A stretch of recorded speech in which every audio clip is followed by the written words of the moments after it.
Hello and welcome. I am Arta Mehana and I'm thrilled to be hosting this series of podcasts talking entrepreneurship in Western Balkans. This series of podcasts is being recorded as part of the Youth Entrepreneurship Education Program, where the aim is to shed light on inspiring stories of youth entrepreneurs in Western Balkans. We are recording this series today in Kosovo, where we will have a inspiring conversation with our first guest, which is Valon Shabani, CTO and co-founder of WeCheck. Welcome, Valon. It's nice to have you here today. Good to be here, Arta. Thank you very much for the invitation. And I am very glad that I will be able today to share our story together with you and just discuss difficulties and the process through WeCheck. It's nice to have you here. So now why not, let's get started. First, tell us about WeCheck. I want to know more, and probably our listeners as well. Yeah, sure. So basically, WeCheck is a very detailed inspection software that is built for auto service industry. But before jumping into the what WeCheck does, I would like to very shortly tell you how we came to the idea and so on. So it was, I think, 2015 when we first met some partners in Sweden. They were very much into auto service industry. They were not into the programming at that time, but they had a software before a couple of years. I think it was 2010. And they get very much into the industry. They know the problem, and while discussing, we came up to, and to say it better, we saw a problem, and it was a real problem with auto service companies working, because let's say whenever you send a car to fix it to an auto service repair shop, then you got two problems. The first problem is that the person that is sending the car is always on the dark. He is not very sure what is going on, what is the problem with the car, and even if someone tries to explain that, it's a bit complicated because these are complicated terms and not everybody understands cars. So this was one problem. And the other problem was that not a company was doing a good job of keeping a routine, a very professional routine of serving clients and giving them professional reports of what the condition of the car is and what needs to be changed. So this was the problem that we tried to fix there. And while seeing all of these problems, we came up with an idea that we called WeCheck. Okay. And basically today WeCheck is a software that is being used. First we started on Sweden, but now it's being used on all Scandinavian countries. And now we also just launched it on Germany with some customers, and also Austria. So this is more or less the concept. But of course, all the story comes with its ups and downs. So there's much more details into that. As someone who doesn't understand cars, this sounds very, very promising. When did you say you started it? Yeah, we started it on, so the company started on 2015, but the project, we were with another project, and then the idea started somewhere around 2018. And I would say one very good advice I would give to people that want to start a new product, especially if it's a software as a product. The best thing to do when you're starting something is to try to find some customer that is interested beforehand on your idea that you want to create. If you can get one type of that customer, that's the biggest reward and asset that you can have on the beginning. And that's what happened to us. It was very lucky for us, to say so, that we got one customer that he liked very much the concept of what we are trying to do. And so we started with him together. And that's the good part, because we were able to build a very small percentage of the product. But of course it was functional at the time. And then give it to the customer and then listen to his feedbacks. So this is basically how WeCheck is developed. We started very simple with one customer, and we just watched how he's working, take a look at his problem, we were listening always to his problems, and then based on these problems, we built all the features that we have inside VCheck. And now we came up with a platform and software that it really makes a big difference, and it's something completely different from what is on the market right now. So my advice would always be, you start simple. So you start with the MVP, what they call it, a minimum viable product, and then you just iterate through it with your customers, and that's the best way of doing it, because there's the other option. If you want to, let's say, come together with some engineers and some brains together, and you do the brainstorm and you say, okay, this is what is needed, we have to build this and this and this and this, and then you build a rocket ship and you try to launch it on the market, and you see that the rocket ship is built for Mars, so it doesn't belong on Earth at all. So that's why you don't need to do too much beforehand. First you start simple, and then you listen to the customers. They always tell you the best features you should build. Of course, there's all type of customers, and sometimes they request things that it's not possible to do, or even if you do, you complicate too much the process. But you have to be selective in some part, but always listening to the customers brought us the best ideas and the features that we have inside VCheck today.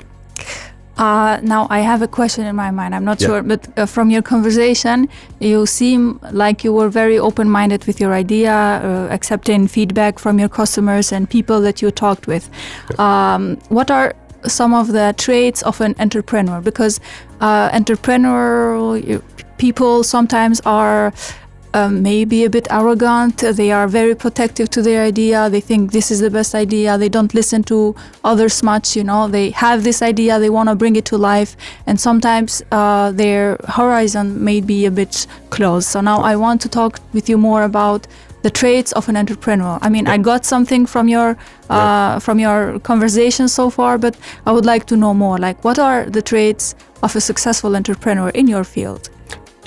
So this may be seen in different point of views from different people, of course, but in our experience, the best thing to do is be open to people. You should not be afraid of people copying you, because you should be outworking them, and you should always think ahead. Mm-hmm. So at the beginning, we knew exactly what we want to do. Of course, the concept, the idea. So we wanted to build an inspection software that will make it very easy for the technicians and the auto mechanics to do the inspection of the car.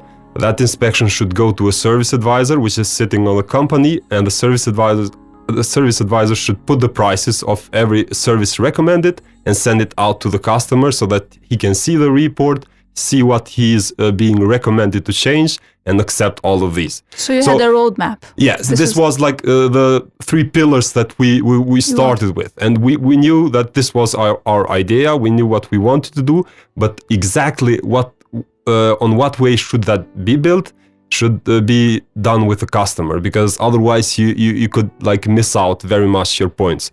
And if you try to be very protective to your idea in the beginning, then it's hard to do that, because then you have to come up to that second option where you have to sit on the office with designers, with programmers and everyone, and then you should think of all the software together and launch it like that. But that's a very high risk way of doing it. So I see much more advantages of being open in the beginning of your idea, because also one very important thing here is when you're open about your idea, you create somehow an aura around you, and you try to attract people that have the same vision. And that's what happened to us. For example, we were 3 people here in Kosovo, so all the development team of VCheck is done in Kosovo, and also the product is trademarked and registered in Kosovo. So we were 3 people in Kosovo that we were all software engineers. And then we had our partner in Sweden, which is a Swedish guy, and he was completely out of programming. He was into the technology world, but not a programmer. And this way we kind of built like a 4-people team that we knew exactly what our role was on the company at the time.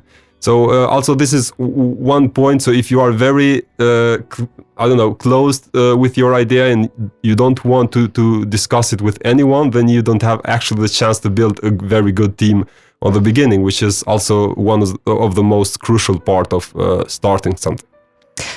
Do you think you are the only people who had this idea, or has someone thought about it but didn't start to do it? Like, what makes you different? You came up together with a team, you started an idea, you developed it, and you are succeeding, you are growing.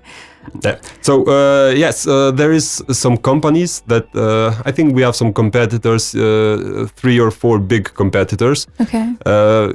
I call them big competitors because right now they have a big market, but if you take a look at their product, is actually something very far away from what we have done. Okay. So just to give you an idea, mostly every product that it is right now on the market, it has to do like the technician does a video and he is talking about, okay, you have a problem with your brakes, and then you need to do also the wheel alignment, your tires are worn out. So and then he sends this video to the customer, and the customer just accepts a price. It says all the price for the service should cost you 3,000, and then you can just say, okay, I accept it, or oh, I don't accept it. This is what our competitors were doing.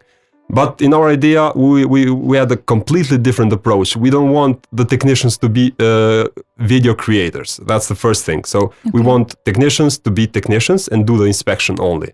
And our software is built that way that it is a very simple UI and mobile app that the technician uses and very easily can input all of their inspection process.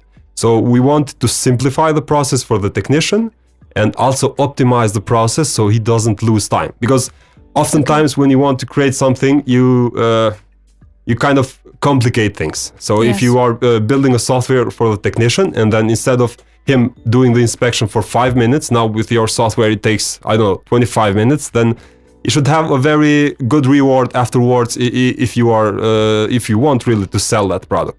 In our concept, we were very clear about this. We wanted simplicity and we wanted optimization. So first, the technicians do very fast inspections and very simple. And then you have a professional flow of sending reports to the customer that he can accept on every detail. For example, how the VCheck works is you don't send only a video, but you send, let's say you have a problem with the brakes. This is what happens if you have bad brakes or bad wheel alignment or bad tires. And this is the services that are recommended. So you can click, you want to change brakes this month, and you want to change tires, but you don't have the money to change something else. So you can accept something and leave out the other things based on the importance that the technician has decided that the things have. So this is one thing. And the other thing is, our idea was that we wanted to create a very trustful relationship between the auto services and the customer by being very transparent with them, by letting them choose what they want to be replaced, but giving them all the info so that they can easily decide. That was a way of building a very trustful relationship in between. And when you create that type of relationship, then upsales and the increase of sales of the auto service is a must. So that's our biggest sale point. When we go, because our customers are auto services, I have to remind you this. And when we go to an auto service, the first thing that we tell them is we say we're going to increase your sales that you do on your auto service part. That's the first part. But you have to think that we don't do that by fooling customers, but by providing customers with a very transparent, easy to understand report about their car and letting them decide. We saw that on every case our acceptance rate is not ever under 65%.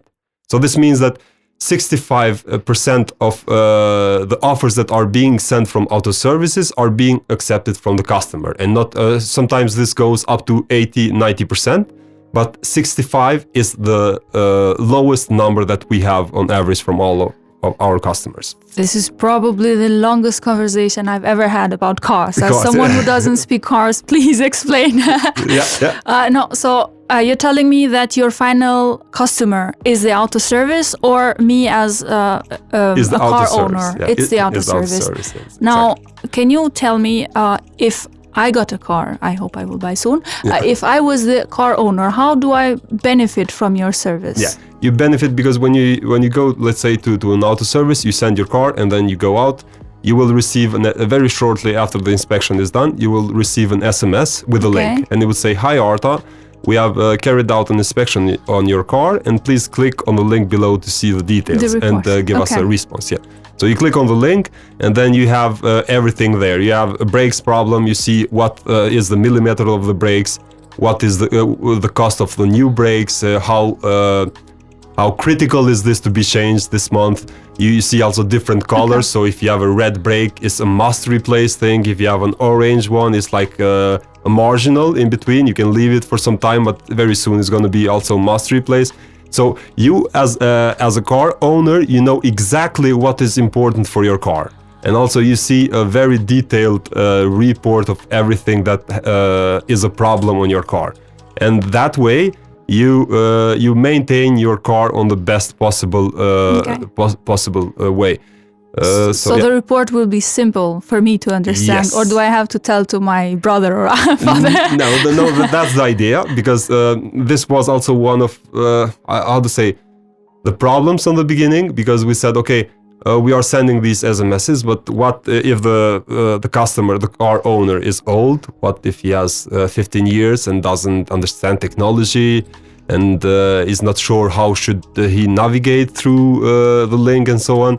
So this was our first point of view, and we wanted the end SMS, what we call it, the report of the end customer, is very simple, and it's so easy to understand that even like a 12-year kid can understand that. So I have no doubt you will also understand if you are getting serviced by VCheck sometime. That's hopeful. Yeah. Thank you very much. That's it's nice to hear you talk about this project so passionately. How does a young person get to where you are? You know.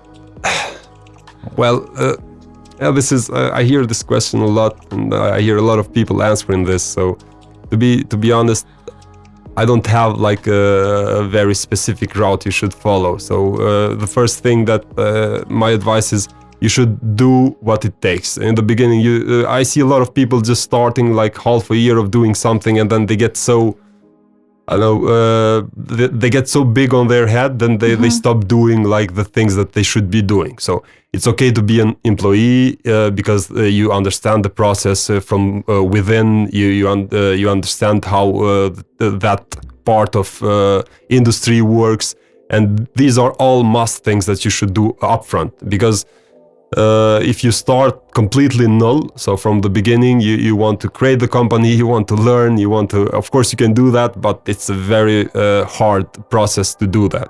So my first advice will be like, don't be ashamed of what you are doing right now. This is the best possible way to be learning.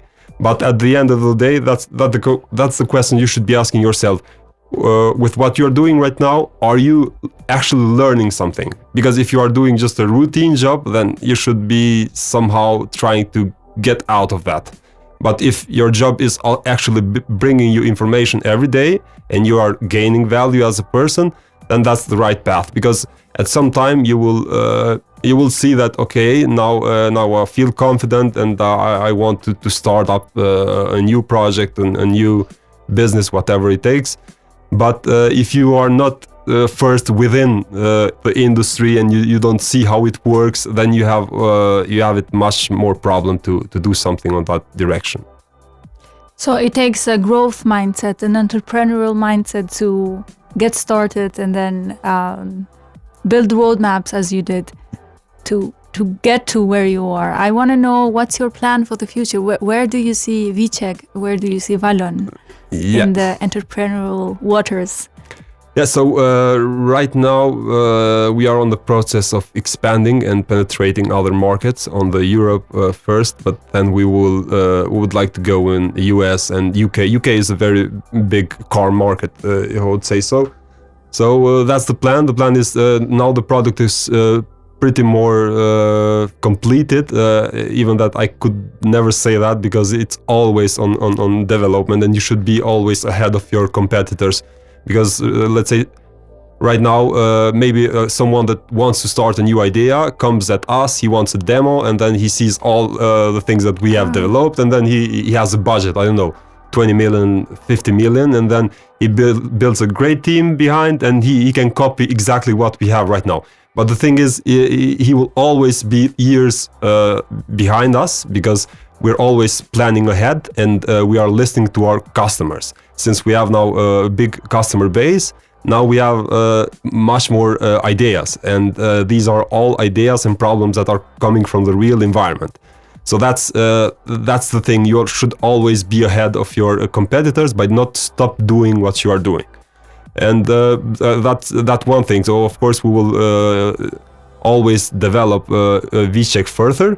But the development of VCheck at this point is more in the thing that we want to establish other partnerships that will increase the value of VCheck. And what I mean by this is VCheck is not like a complete solution for an auto service. It's like an add-on, or how should I call it, like a general plug where you can plug everything that you already have and structure it on the best possible way so that you can show it to your customer. Yeah. So right now our process is in creating and establishing other partnerships.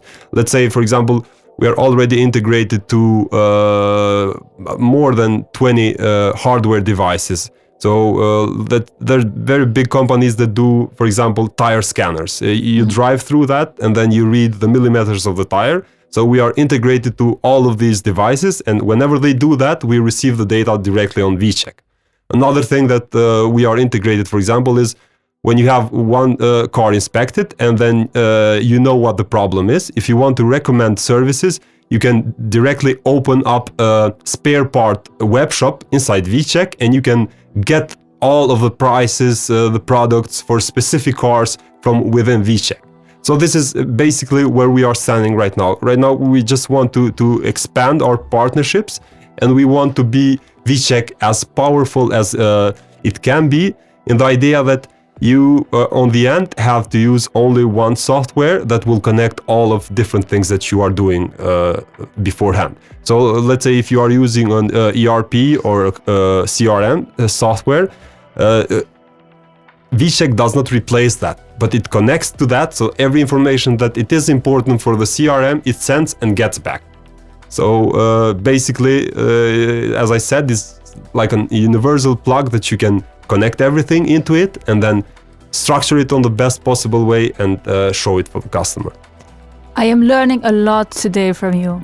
But aside from the technical part, what I'm learning most from our conversation here is it takes passion to do what you do best, and then keep trusting on the project and making it successful. Now, from the conversation, it sounds as if everything went smooth, but from what I know from entrepreneurs, I know they suffer a lot through the process. They face a lot of challenges, to bringing the product to life as they envision it.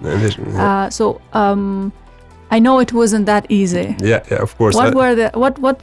What challenges did you face the most, or how did you proceed solving them? Like what was your strategy on to facing challenges? And as you can say and understand, of course it's not always like a very smooth road ahead, but the biggest problem on starting existing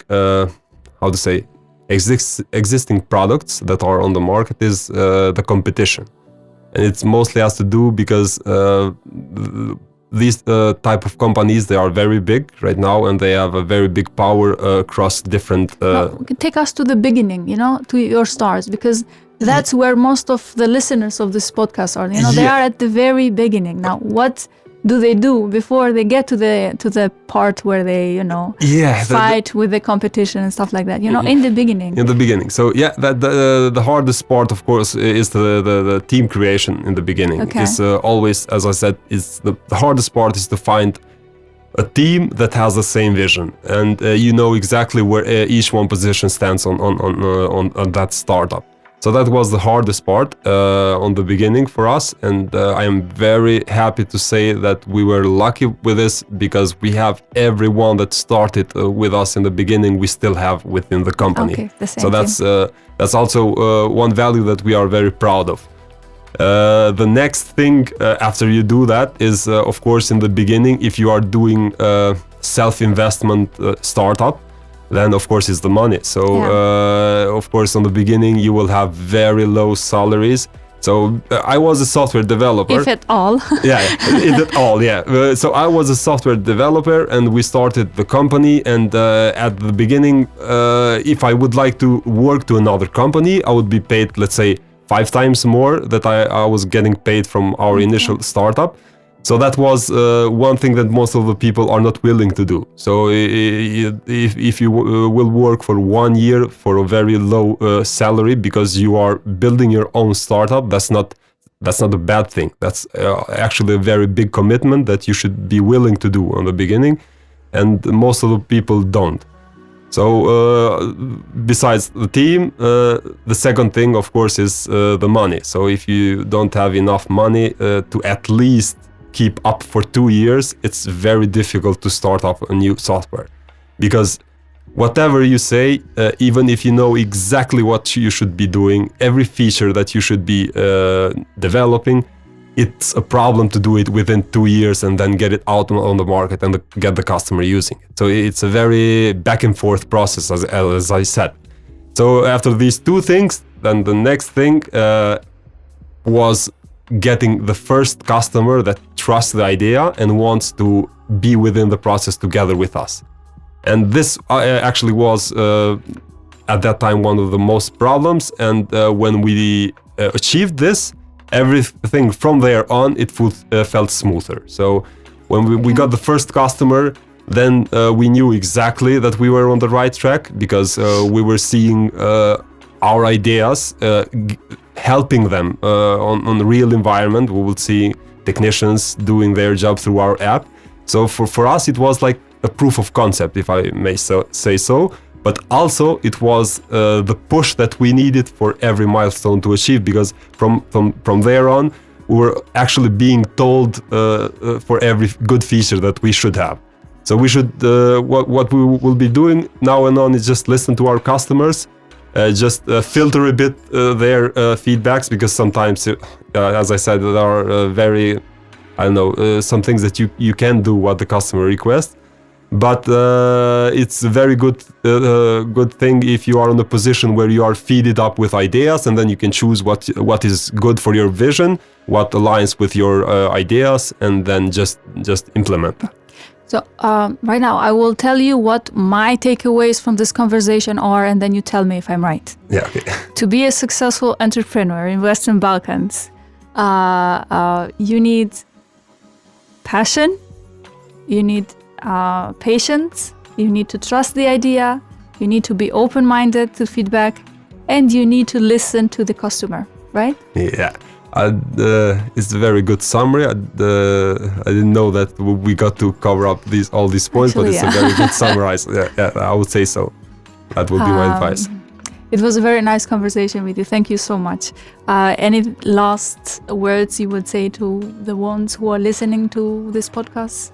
Yeah, I have a very specific message, I would say so, especially for the people and the young people inside Kosovo, is please remove the idea that we cannot deliver world products.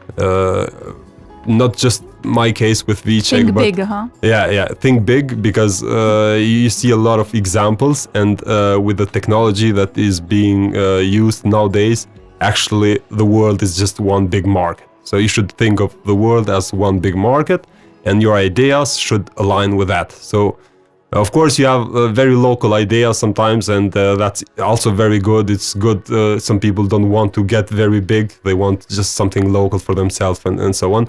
But the world is so big now. The technology has made us the chance that you can work from here and deliver products and goods through all of the world. So this is our the best thing that we are experiencing on our generation, and this is what we should leverage from and really use it on our best possible way. So don't throw this away.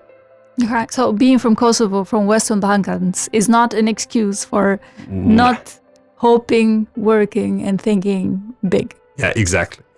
I actually think the opposite way, since we have so much young people. And I see nowadays, like I'm discussing with my parents at home, and nowadays you see like 10 years old, they are doing very good with technology. So I was telling to them, you have to think, when they come to my age, let's say when I get into the market of working as a software developer, they will be like 10 years ahead of me. So I see very promising opportunities for living within Kosovo and doing and working on this type of industry, like digital professions, all of them. Thank you very much, Valon, once again. And now we will close here. We will continue with a series of other stories like Valon's, and hopefully we will get to learn more about what it takes to be a successful entrepreneur in Kosovo, Western Balkans, or in general, because it's a big world, as Valon said, and everything is possible. Yeah. Thank you, Arta, for having me here. It was my pleasure. Thank you.